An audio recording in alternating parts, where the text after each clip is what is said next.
আসো, এখানে বসো। তোমার জন্য একটা জিনিস এনেছি তো। এই দেখো একটা টাইগার। আমাদের ভারতবর্ষের জাতীয় পশুর নাম কি? টাইগার। এই নাও।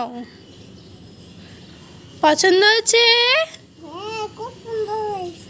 আচ্ছা, খেলা করো। হ্যাঁ, আর কোনো জিনিস আর নেই, আবার কালকে। এই যে এগুলো ঠিক আছে, ওটা নিয়ে খেলা করো। হ্যাঁ, টাটা। ওই দিদি আরেকটা শোনো, আমি টাটা। যদি চারটা করি হুম, তাহলে ঘুমিয়ে পড়ি, তাহলে তুমি আর ভিডিও করবে না, হয়ে না? আচ্ছা করবো তো, আগে টাটা করো।